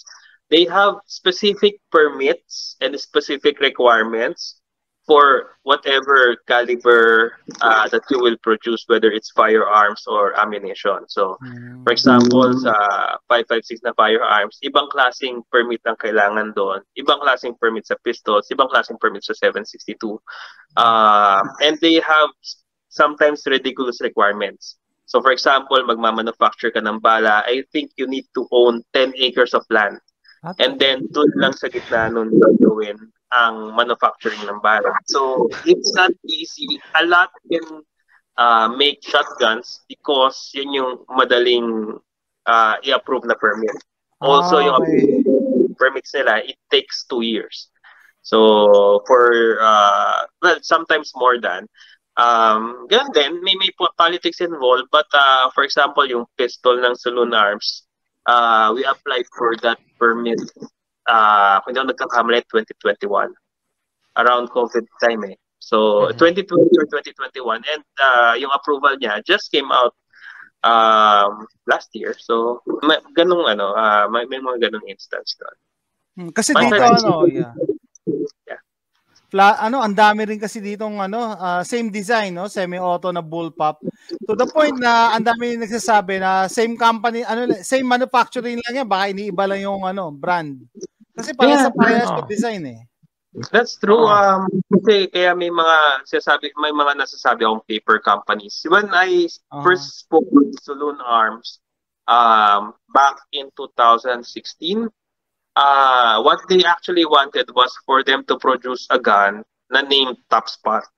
They don't want there. Sabi ko, no, I want yung factory name nyo to be there. I won't, in that sense kasi feeling ko, personal ko naman yun na parang it's like cheating. I don't want that. Kung ano yung factory, yun yung ilabas natin. So, we brought in Saloon Arms. They're also supplying several US brands na nirename sa brand na yun, but it came from the same factory as well. And then there's also other resellers from Turkey na paper companies, and then ipapastamp lang nila yung name ng company na pagbebenta. Like middleman lang. Ganun yata yung nabili ko shotgun eh. Yung Panzer Arms naging Armeligan. Hindi ba eh? Pero yun nga, na-appreciate ko yung design, yung bullpup design. Sabi ko, pag ginawa nila itong 5.56, similar na to sa Tabor, and very, it's cheap. Kasi nasa wishlist ko yung Tabor. Mahal lang eh. Iba yung when it comes to barrel, like shotguns 4-barrel tayo. Ang barrel, the smaller the barrel, the harder to produce yung barrel.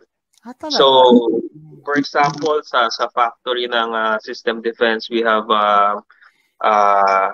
nasa 9-axis na yata yung CNC machine namin doon. It's very fast pagdating sa pero pagdating sa 5.56, talagang very meticulous. But when we did yung 7.62, mas madali na yung process. And when you go to 50 caliber, it's a lot more easier pa na gawin rather than the 5.56. Good to know. Hindi ko alam yan.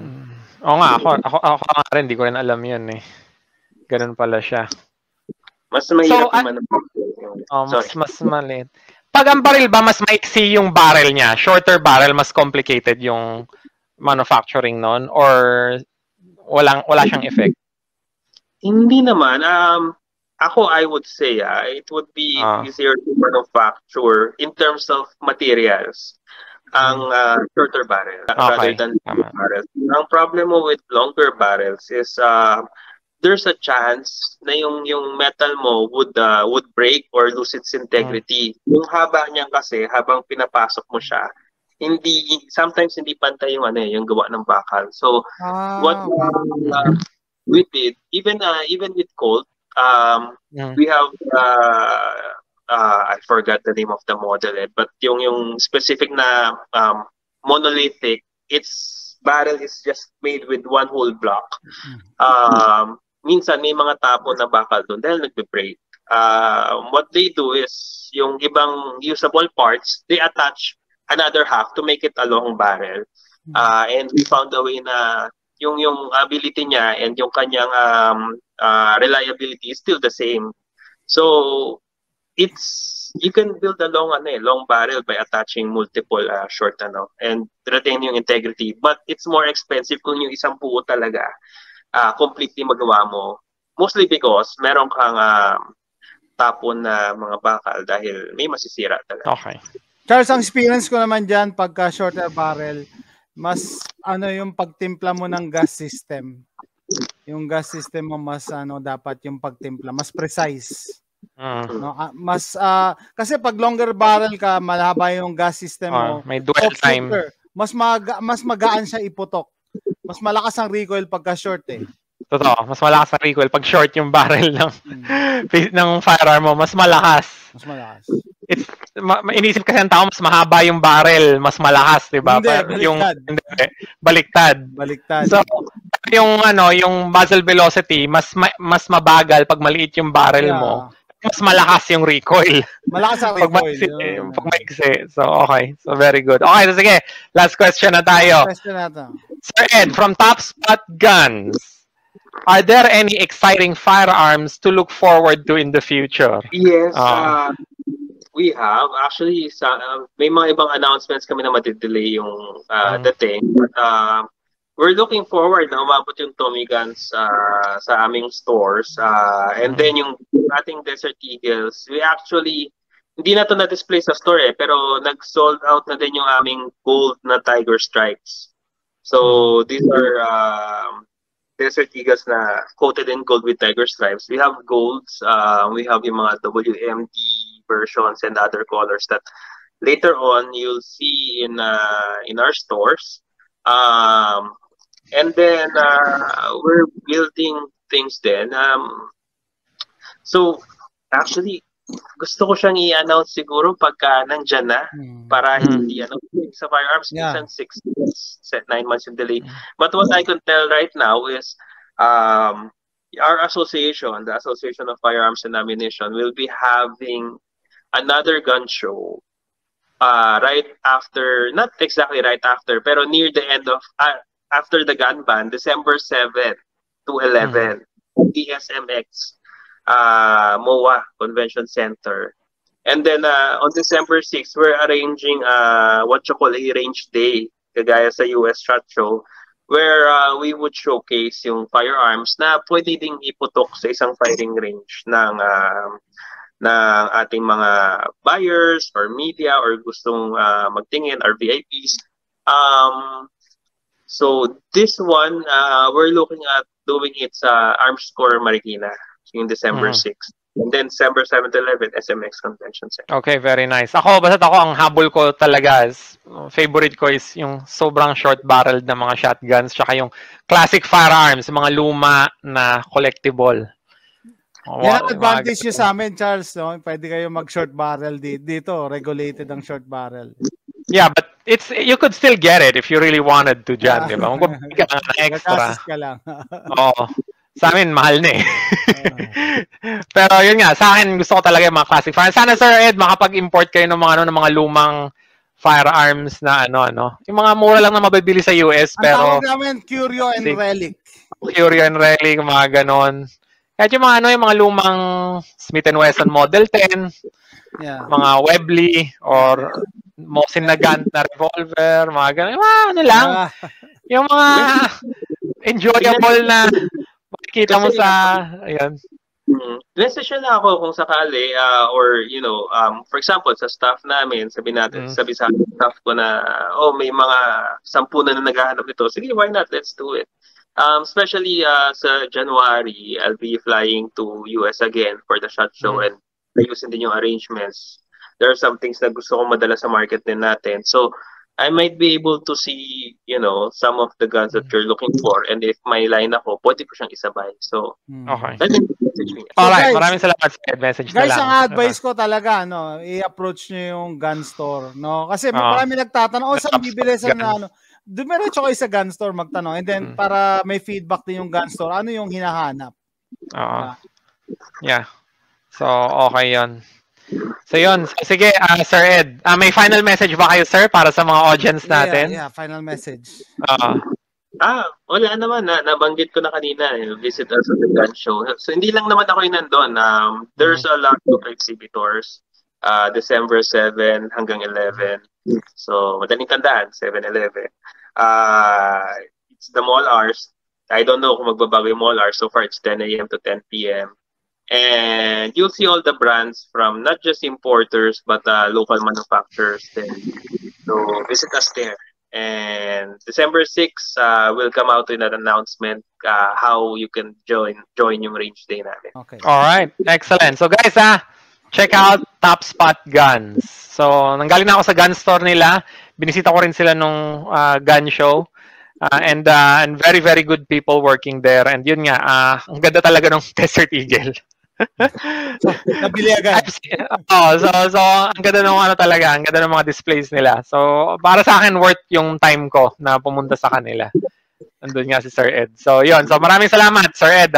Ako, final words naman to Sir Ed, Salamat, marami akong natutunan. And then siguro yung mga kababayan natin na makakapanood din ito later, May mga bagay na hindi natin basta ma-research online pero maganda.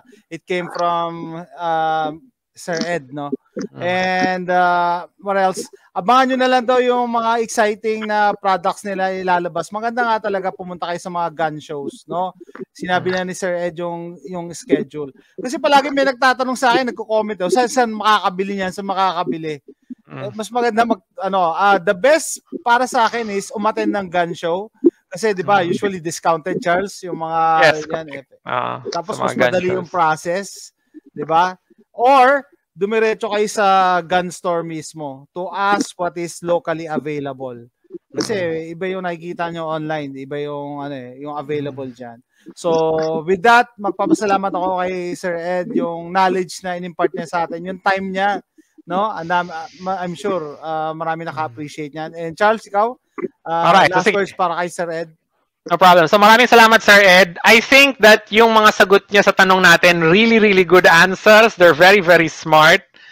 Ang dami ko natutunan ngayong gabi. So maraming salamat, Sir Ed. And ako kasi, for me, I think it's important that that Filipinos dito sa Philippines also get more options pagdating sa firearms. So it's important that we support companies gaya ng Top Spot Guns because they really, they help broaden yung yung mga options natin sa firearms. I think firearms collecting is one of those things that need to be improved dito sa Philippines in terms of classic firearms, which we don't really get much options right now. Puro mga modern yung mga firearms natin dito eh. So having that option is very, very good. And yun nga, well, no doubt about it. I wouldn't be interviewing Sir Ed if Top Spot Guns weren't one of the best. So maraming salamat, Sir Ed, for your time, for sharing with us your knowledge, and for answering these questions. So I hope marami natutunan ng audience natin, and I'm sure that a lot of them would have enjoyed this conversation very much. So yun. Thank you, Sir Ed. Until next time. Right. Thank you, Bro Jason. Thank you, Bro Charles. Maraming salamat for having me. All right. Thank you, sir. Thank you. Thank you as well. Pakawalan natin si Sir. Okay. Bye, sir. Bye. Next time ulit. Bye. Next time. Bye. Okay, Charles, bago tayo magtapos, recap muna tayo plus yung mga questions. Hindi ko na binasa dahil syempre may bisita tayo. Para hindi maubos yung oras niya. No? Okay, so sige. So recap natin. We've had a discussion with Sir Ed Anyo of Top Spot Guns. Very, very a good gun store dito sa Philippines. You can see them most of the time sa mga stores nila. They have a lot of stores dito sa Metro Manila. You can find them sa Gun Show. Also member ng Defense and Sporting Arms natin. So, yung AFADS. So ngayon, yung mga questions natin is, how can an American migrating to the Philippines bring their firearms here? So, the answer to that, pwede, pero very complicated at tedious yung process. Another question, can a local gun store import antique or vintage firearms from the US to the Philippines? The answer to that is yes. Pwede kang gumawa nun. It takes a while, but it can be done.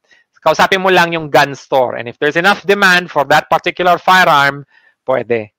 So number 3, can someone from the US buy firearms accessories gaya ng mga red dot sight, magnified optics, silencers, grips, handguards, rails?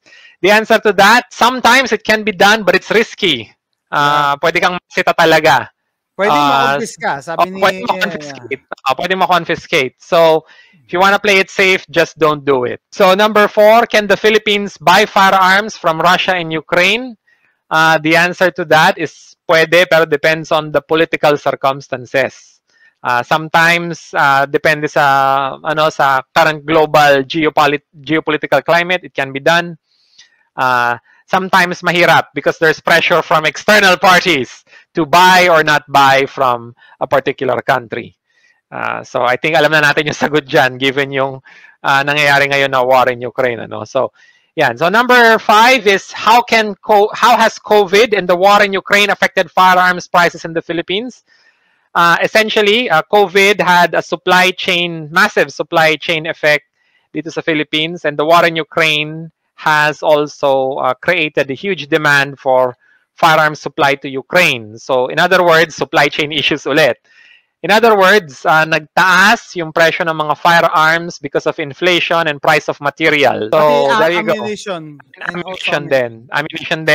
Lalo na yung primers. Kasi mahirap yung primer, we import those things. Somehow, the Philippines doesn't manufacture primers locally, and we have to import them from the US or from South Korea. So, very helpful answer there. So, another question, have you heard of any progress in lifting the 2017 permanently temporary semi-auto rifle ban in the Philippines? The answer to that is there is, again, some talk about it, pero we're still waiting. nothing concrete so far. So yan. So another question here we have is what is yun nga yung number one selling firearm nila, Top Spot Guns, and the answer to that is they have a variety of top selling firearms over there. Some examples include yung yung in-import nila na Tommy gun from the US, semi-auto. Yeah, hindi ko alam yun, na dinadala na pala dyan. Nasold it! Nasold pala pagdating pala sa customs. Hindi na umabot sa customs. So there you go. So yun. So yung mga ganon, they're also selling firearms from Saloon Arms, yung kina Car Arms, and various other Turkish and US manufacturers. And they're also importing others, gaya ng auto ordinance ng mga 1911. So that is a good thing. Auto ordinance din ba yung Tommy gun? Auto ordinance din yata yun eh. I think so. Parang may narinig akong but I don't know. I don't wanna, I haven't Googled it yet. Parang na-curious tuloy ako kasi yan yung tinatawag dati, di ba, na Chicago typewriter. Exactly. Di ba? Jason, pag bumili ka nun, mas lalo lang ako may inggit sa'yo, di ba? So sobrang inggit na, di ba? Because, firearms in the US are more affordable compared to in the Philippines. So in the US kasi, ano pa siya eh. I mean, you have a wide range eh. Charles, ito lang, Charles. Dalawa naman yung kidneys mo eh. Jason, if I bought one, it would get me half. Okay, half a Glock. Okay, Glock. I had to sell 2 to get 1. Dapat dalawang kidney bed mo. That's dialysis for life. So sige, so yung mga other questions. No, joking aside, may mga gumawa nga niyan for an iPhone, di ba? Nabalta mo ba yon? Para sa China, bumili siya ng iPhone, binenta niya yung isa sa mga kidneys niya. I don't recommend that to my community. Pero if you really had to do it, guys, ganito na lang ha. Kausapin mo na lang si Mrs. at yung mga anak mo at sabihin sa kanila na, wag muna kayong mag-aaral for 1 sem. Alright? Yeah. Some needs that need to be fulfilled. Yes. Diba? So ganun na lang. Maganda question yan, Maganda question. Release ko the mind. Paano i-store yung mga bala na hindi corroded long period? Guys, alam nyo ba, nag-start ako mag-store ng bala dito noong 2012. Ngayon, 2023 na. That's 11 years. Pero pwede pa yung mga bala ko. Anong ibig sabihin na ito sasagutin ko, ang kalaban ng bala is moisture. Yun lang naman eh. Kalaban ng bala is moisture. Ibig sabihin, malayo dapat sa may source ng tubig. Tapos, yung mga ammo ko, nilalagyan ko siya ng oxygen absorbers, yung pag bumili ka ng bagong sapatos, yun, lagay mo yun. O kahit hindi ka bumili ng bagong sapatos, pumunta ka sa... yung bagong sapatos, Jason. Wala sa amin kasama oxygen absorber yung mga bagong sapatos. Hindi, pumunta ka sa shoe store, ganyan ginagawa ko, kumukuha ko doon eh. Tinatapon lang naman nila yun eh. Or may dedicated talaga. Dedicated talaga na dehumidifier. Yung rich person solution dyan is yun nga, dedicated na dehumidifier. Pero para sa akin, ito guys, bumili kayo ng ammo box, yung mga surplus na military ammo box kasi may rubber gasket yon. Yeah, seal. Lagyan ng gas seal yun. So, lagyan nyo lahat ng bala nyo doon, tapos lagyan nyo ng oxygen absorber. Okay na kayo. That's it. Alright? Yeah, solve man. Yun yung pinakasimple doon. 20 years, 30 years, kahit 50 years. Ako ganun yung ginagawa ko. Lahat ng mga ammunition ko rin hindi ko kailangan nakalagay lahat sa ammo box. Naka-oxygen absorber. Wala so, ka nang problemahin doon. Kaya yung iba nagkakaproblema nga kasi nabasa. Nako, yun ang delikado. Meron ako mga bala na nabasa. May nag-leak kasi somewhere do sa container ko. Hindi ko na, tinapon ko na. Kasi corroded. Delikado. Baka sumabog pa sa mukha ko. Ayaw mong mag-test na, ayaw mong gumawa ng video ng squib loads, Jason? Are you sure you want to squib load test your firearms? I'm sure that will get a lot of views. Nako, sabog ng mga... Anyway, abangan niyo yan. Meron akong surplus firearms na purchase noong 2012.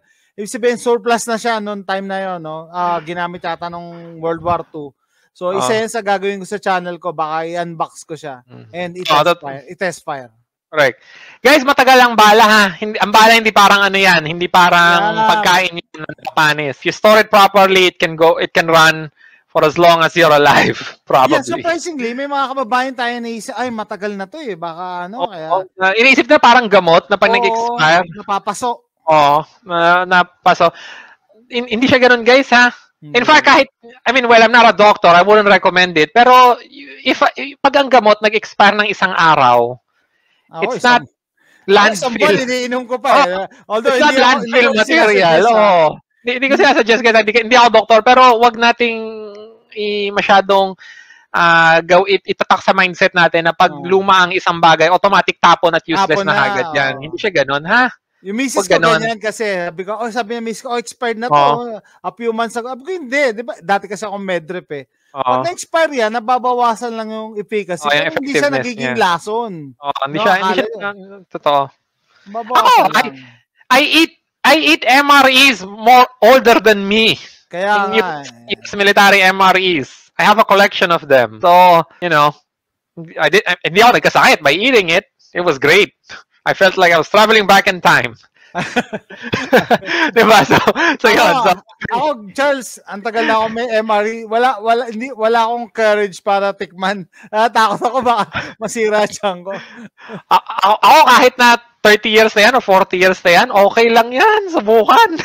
Pero hindi ko recommended it, guys. Siguro ako matibay lang sigmura ko kasi alam mo ako, laking nung bata ako, maano talaga. Sa putik eh. Putikan eh. So, yun. So, matibay yung katawan. Do it at your own risk. Do it at your own risk. Kung gusto mo ng thrill. So, yan. So, yung mga iba pa nating questions dito, yun are locally, yan. For example, yung yung what is the trend on Philippine firearms purchases? So, maraming mga Pilipino sa atin ngayon. According to Sir Ed. 1911 pa rin ba kayo? Yeah, marami nang bumibili ngayon ng 9mm. Siyempre, 1911, marami pa rin bumibili niyan. Pero ngayon, it seems that according to Sir Ed, marami nang bumibili rin ng mga shotguns, lalo na sa mga probinsya. Shotguns are cheap here in the Philippines. I think they're also cheap there in the US. Kaya, the cheaper firearm, talagang bebenta talaga yan. And versatile siya. Marami siyang gamit. So, maraming types. Alam nyo guys, meron din, stigma ba yun? Or, basta, yung mga Pinoy na, I don't know, bago lang sa barel, pag bumili ka ng shotgun, sabi, oy, pang security guard yan. Bumili ka ng revolver, oy, pang security guard yan. Parang ang baba ng tingin sa pag bumili ka ng shotgun o revolver. Hindi siya dapat gano'n. Lahat naman ng firearms may gamit lahat yan eh. Ito guys it doesn't matter kung yung baril mo ay mura. Ako din. Basta importante, gumagana yan at nagpa-practice ka dyan sa firearm mo, panalo ka. Yun. Importante yung practice. Kasi walang silbi na bumili ka ng mahal na baril. Infinity. Bumili ka ng ng STI Infinity na sobrang mahal, tapos wala ka nang pambili ng bala. Hindi ka na nakapag-practice, hindi ka na nakabili ng body armor or ng range time or ng iba pang gamit mo para magamit mo siya ng maayos. Pero bida ka naman sa kwentuhan. Yan, bida sa kwentuhan. Kung ang goal mo lang is mag-flex online and to show the world that you have the greatest firearm there is, panalo ka doon. Gunfight na, pwede ka magka-problema pag hindi ka praktisado. So, it's important. I'm sure may kilala kayong mga gun owners na ganyan, bumibili ng baril para lang mag-flex. May mga ganyan talaga. Hindi mo maalis yan. Kahit yung culture, nandyan yan. So yan guys, mag-practice kayo. Wag niyong isalalay lahat sa ganda ng firearm. The most critical element in firearms usage is not the firearm, it's you. Okay? So, practice pag may time. Nga pala, hindi natin pwedeng gawin yun dahil may gun ban. See? That's the problem here. Pambira yan. So, panira. Basagan talaga ng trip yung mabasag ng trip talaga si Comelec. So, anyway. Pero na-alarm ako, no? Kaya tinanong ko kanina, yung Turkish firearms versus Philippine firearms. Kasi yung Turkey, ang gaganda na rin ng ginagawa nilang 1911 ngayon. Yung mga tisas, yung mga tirs, ang ganda.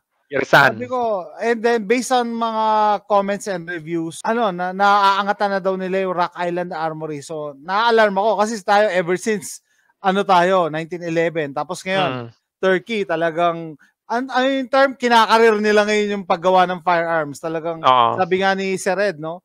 Basta yung company nakikinig sa kanila, baguhin nyo to, dagdagan nyo ito. Kaya nakikinig daw. Talaga nag-i-innovate talaga sila. So maganda yun. No? Kung sabihin sa Pilipinas, alam mo yung palaging kasabihan, yan na yan, nakasanayan na natin yan. Pwede na yan.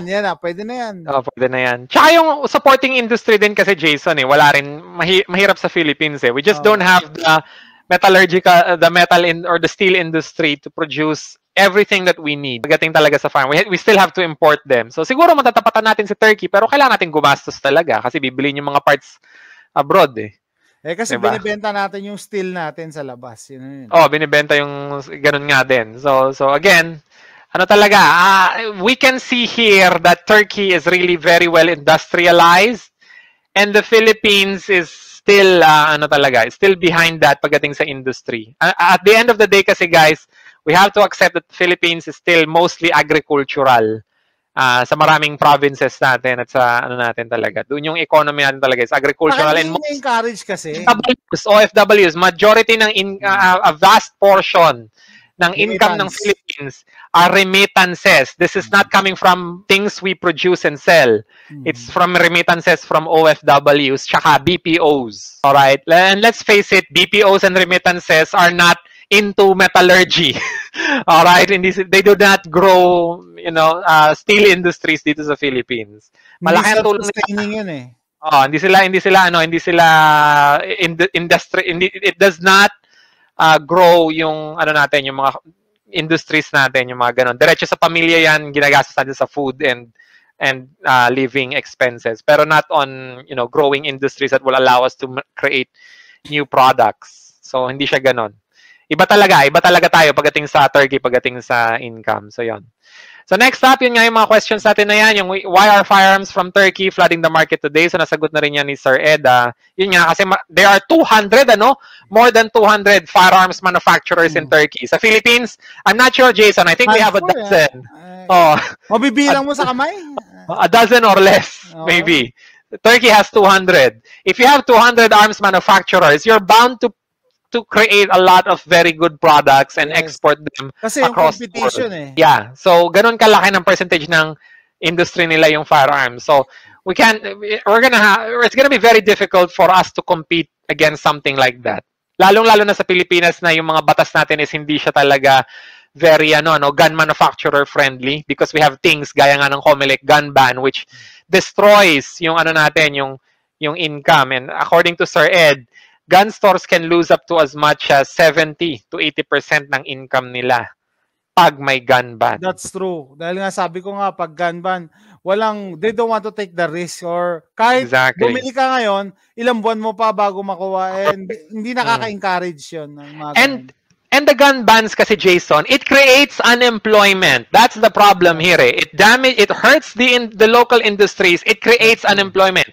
Mga gunsmiths natin nawawalan ng trabaho pag meron tayong gun ban. Mga range masters natin nawawalan ng trabaho pag may gun. Kasi magsasara yung firing range eh. No one's gonna go to, very few people will go to a firing range pag may gun ban. Diba? Kasi napakahirap kumuha ng COMELEC Certificate of Exemption. So, they lose their jobs, they lose their income, the industry is hurt. I just don't see the good in this COMELEC gun ban, okay? I just don't see it at all. I think it's highly discriminatory, it's bad for the economy, it's bad for everyone. Okay, wag na natin siyang let's not dance around it, let's not mince words. It's bad for the economy. Wag mo na nga i-mention yung safety sa economy na lang. Sa economy na lang. It's terrible. It's terrible. So we will not be able to compete better with countries like Turkey if we have things gaya ng gun ban na yan around. We have to get rid of it. If the gun industry is gonna grow here in the Philippines, if we are to progress and survive and thrive as an arms exporting country, we have to get rid of that COMELEC gun ban. It's just bad. According to Sir Ed, sabi niya nga, kung hindi ma-lay off yung mga empleyado nila, nagbabawas ng hours. Totoo. Kasi hindi lang kadami ang customer eh. Ang dami-dami yan. Diba? So, horrible talaga. Highly discriminatory and very anti-labor yung yung COMELEC na yan. So anyway, yung COMELEC gun ban. So moving on. Yan nga, yung Turkish firearms versus locally made firearms. So ang sagot dito ni Sir Ed, you get what you pay for. You can buy locally made firearms that are better, pero you have to also pay more.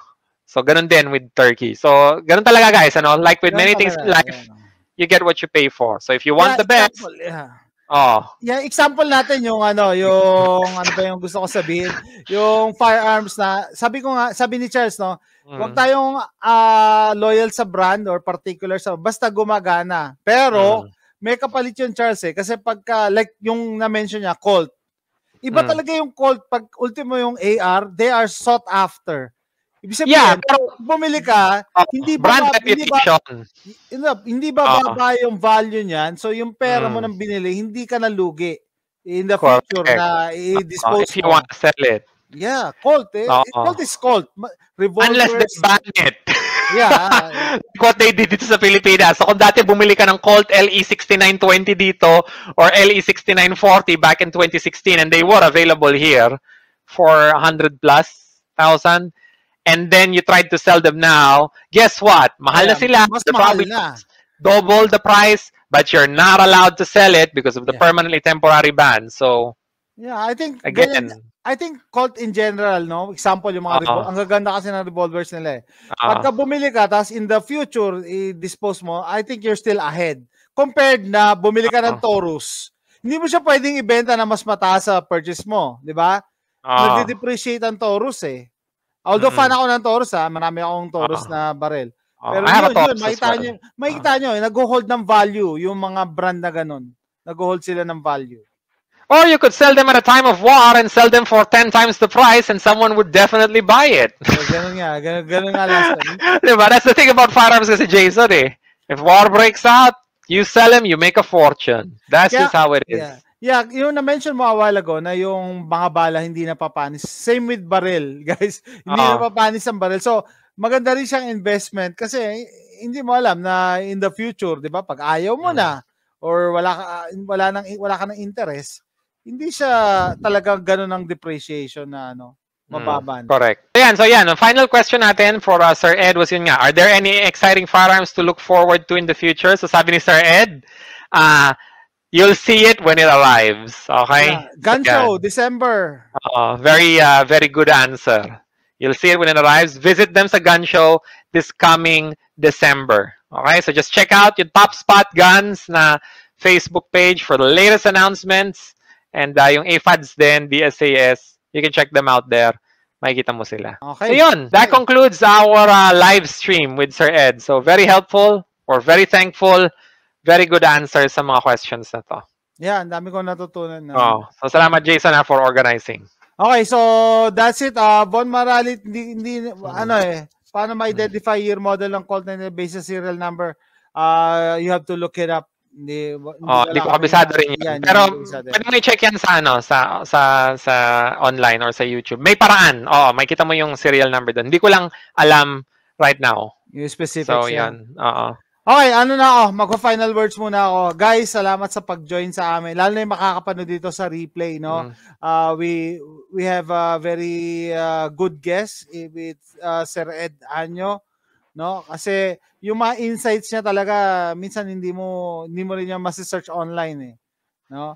And mas maganda coming from himself mismo, isa sa mga dealers sa Pilipinas. Lalo na yung tinanong ni Charles about the process of acquiring hard to get FAs. And sabi nga ni Charles, hindi sikat sa atin yung mga collector editions na firearms or curio and relic, yung mga antique firearms. So sana yan pa yung isang market na hindi pa natatouch sa Pilipinas, no? Pero ako kung ako tatanungin mo, siguro dapat may mabago muna sa gun laws para in terms of collection. Kasi I assume maraming mga antique firearms sa Pilipinas na nakatago lang, na walang naglalabas because hindi favorable yung gun law. Hindi mo na siya mapalicense, Jason. Hindi mo nga malabas yung mapalicense. You wouldn't be able to license it. Diba?